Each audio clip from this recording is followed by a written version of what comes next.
Welcome to yet another episode of TBN Meets. Thank you very much for joining us. And today we are joined by a beautiful, a wonderful lady by the name of Charisa Munroe Wilborn.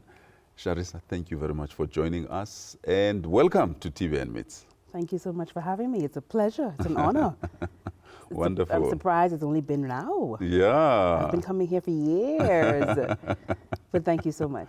Pleasure. Well, God's timing is always good. Absolutely. Yeah. Absolutely. So you are a wife, you are a mother, you are in social work, you are in motivational speaking. I prefer to call it inspirational speaking, especially Actually, it's with you. transformational speaking. Yes, transformational speaking, because everything that you do, you always say, if there is no action, just forget about it.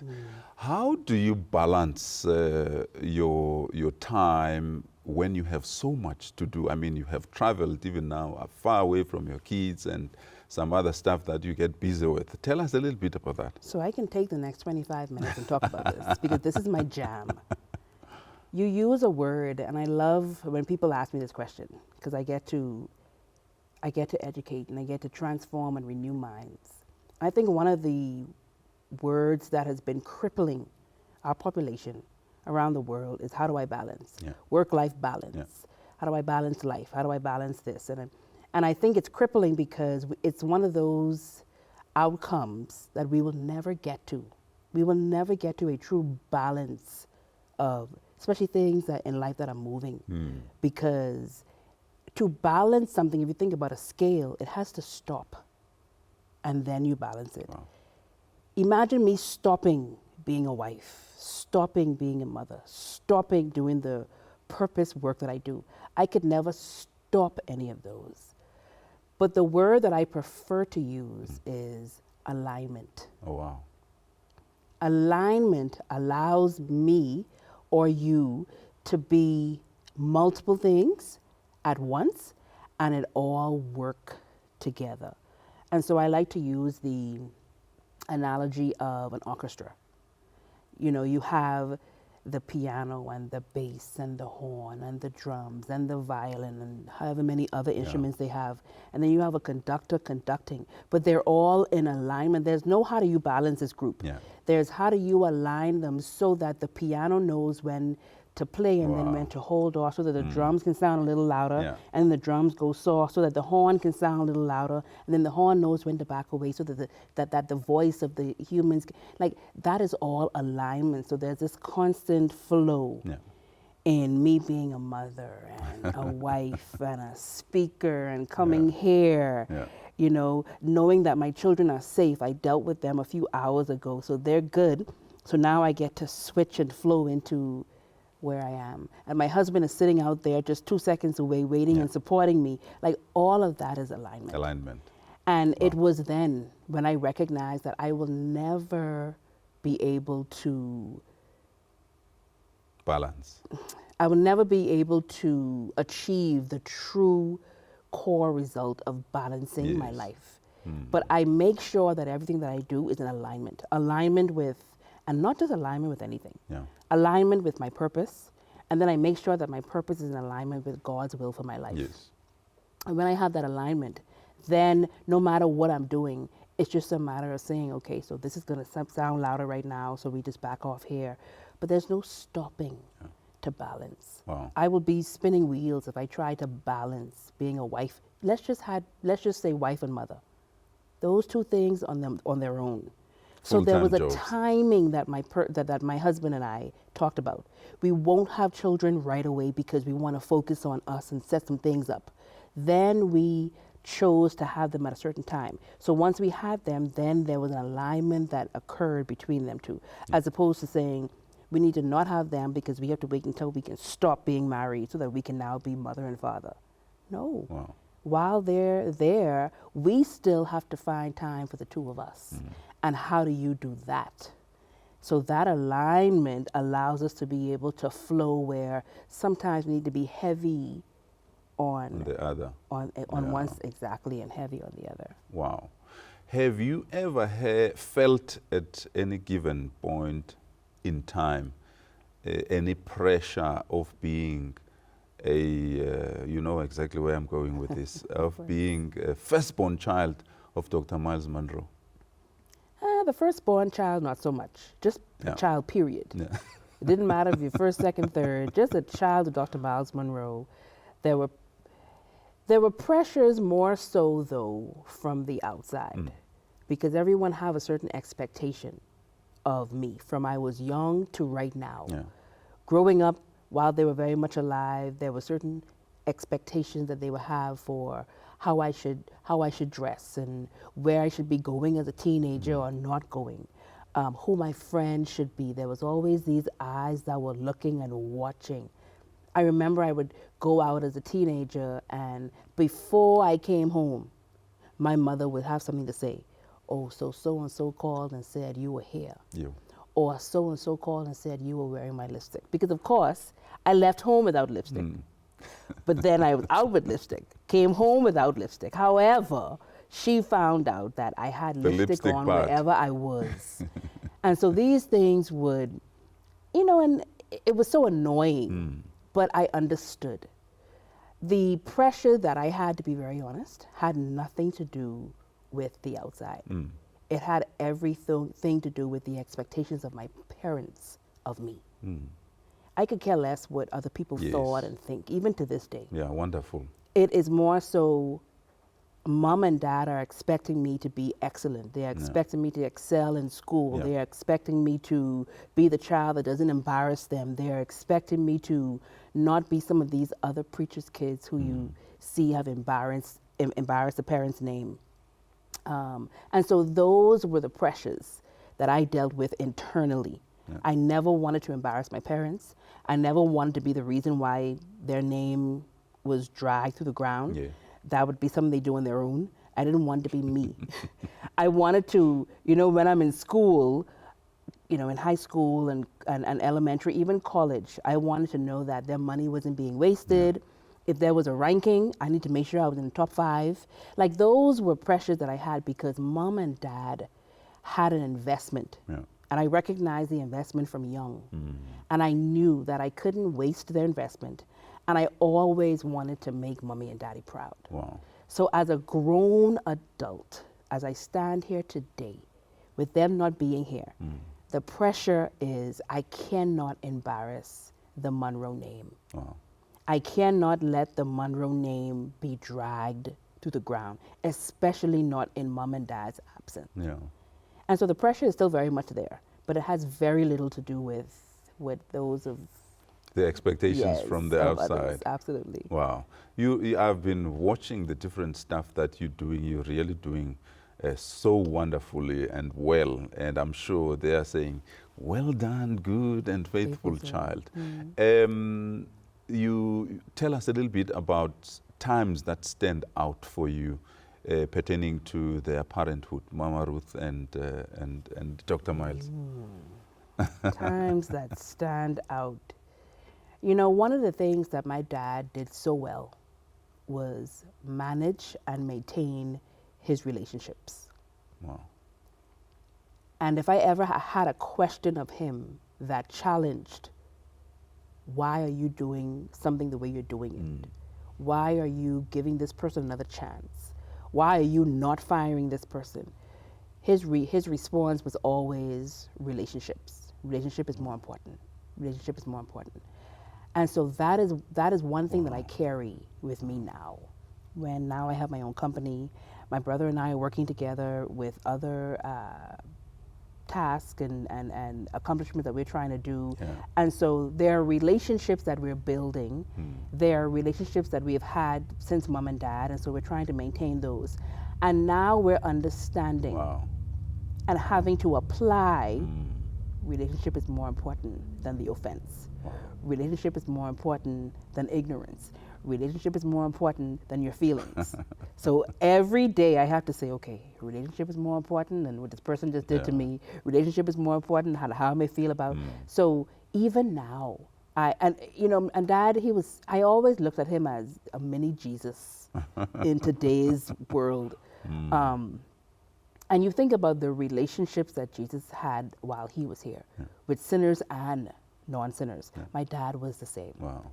And so that still stands out to me today, especially now that I'm having to do the work that I do, even with him not here. Yeah.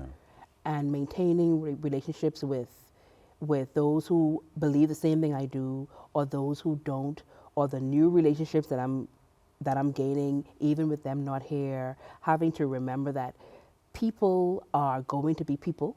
They are going to be unreliable. They are going to disappoint. Yeah.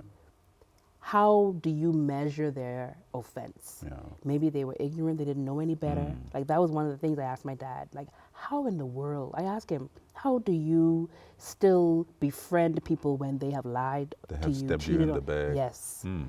And he said to me, Charissa, people do things they do based on their level of ignorance. Wow. And more than likely, they're doing something because they don't know any better. So he said, once I look at it that way, then I'm able to still love the person. And I'm like, that is such a Jesus response. Yeah. You know, but I walk with it to this day, and I carry it, and I remember it.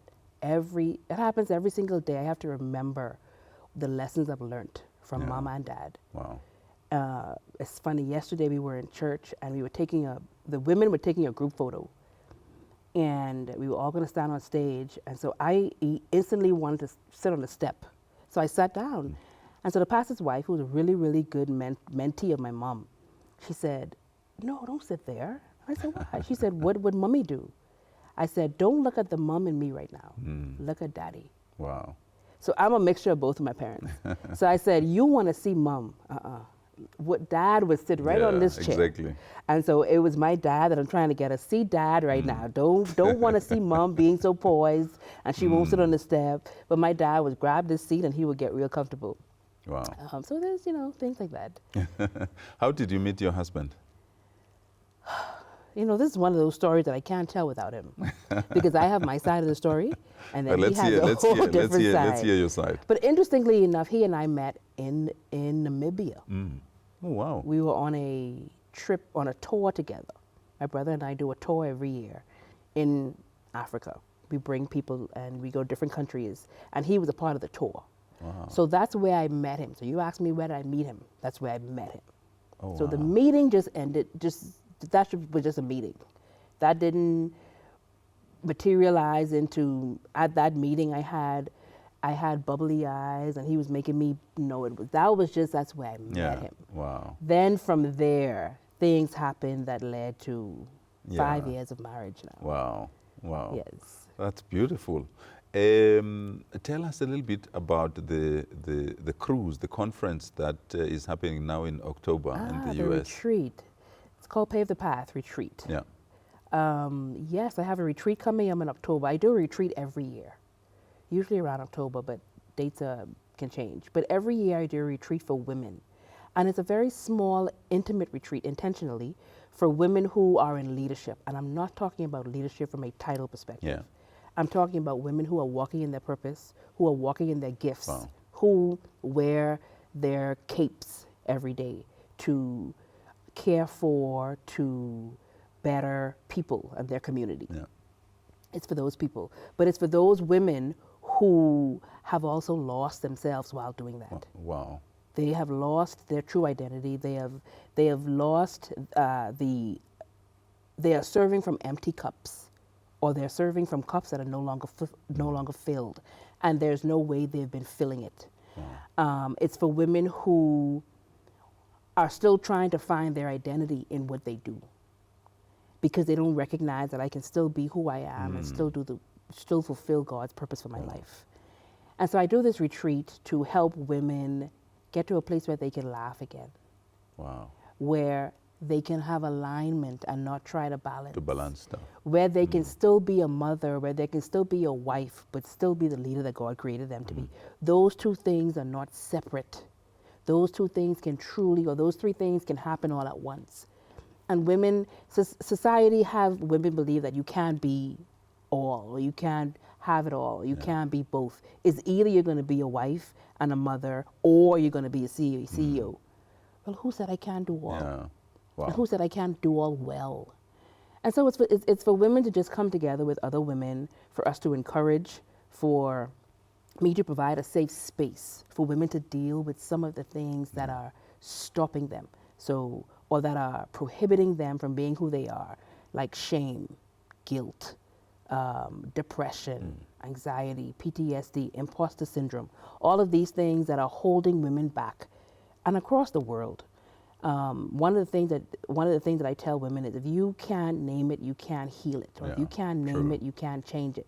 And sometimes we lie to ourselves for so long that we don't even recognize that guilt is a problem, that shame is a problem, that pain that we have dealt with since childhood is stopping us at the age of 60 because we haven't dealt with it. And so the retreat does exactly that. And it encourages women to do exactly that, pave their own path. Wow. Pave their own path to purpose, hence pave the path. What are some of the activities involved in the retreat?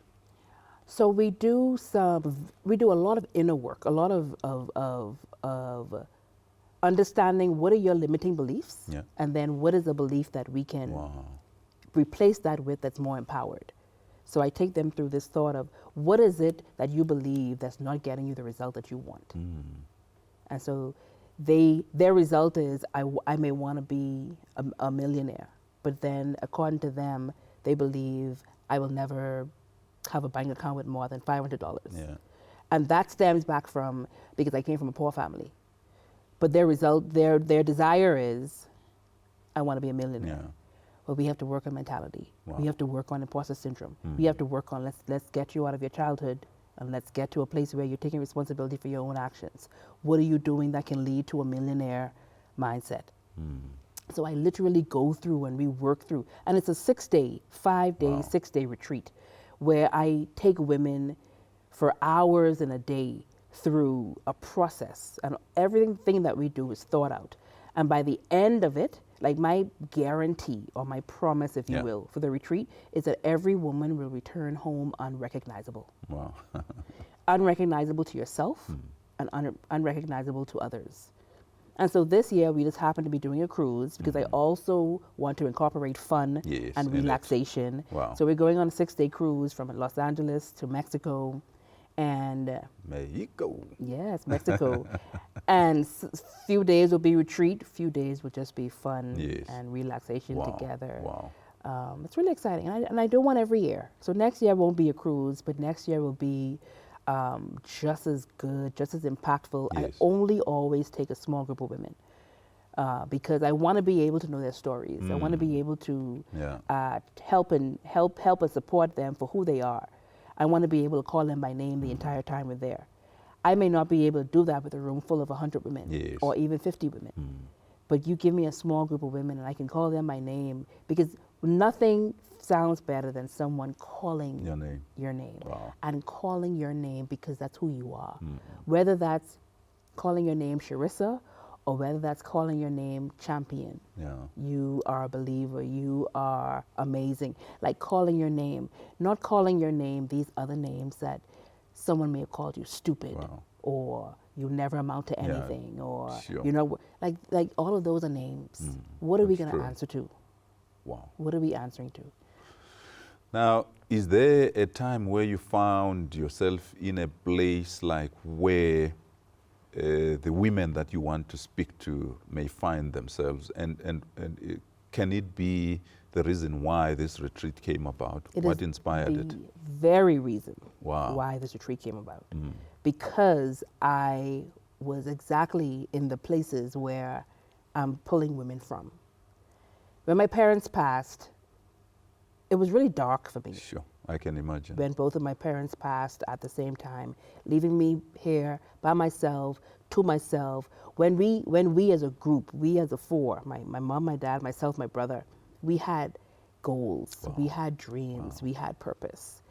And then that just all was ripped from me. And so I had to now do life, I had to figure it out. Well, were there times where you were maybe confused or angry with God? Absolutely. Where you were questioning him, why, and what was God's answer? I was very angry with God. And I remember going to a retreat myself. I hated retreats before. Sure. Hated women retreats. You would never see me on a women retreat. But I needed to be able to get to another place in my business. Forget life, my business. And so I found myself a business coach. And she said to me, first thing we need to do is we need to work on your time. So let's get your time management, and then I need you to go to this retreat. Yeah. I'm like, and I didn't ask any questions because when I hire a coach or a trainer, whatever they tell me to do, I do. And I went to this retreat hard. Heart was very hard. Mine was, I'm just going to go. She told me I didn't have to stay. So I knew I would go and then go home. I would go and then go home. Turns out, long story short, it was a 4 or 5 day retreat. Here I am crying every day. Yeah. Here I am going and not leaving. Like, I had no idea that this retreat was exactly what I needed. And one of the exercises that she had was this parent healing exercise. And it was, what has your mother or father do that you need to heal? It was then when I said, it's not my parents I'm upset at.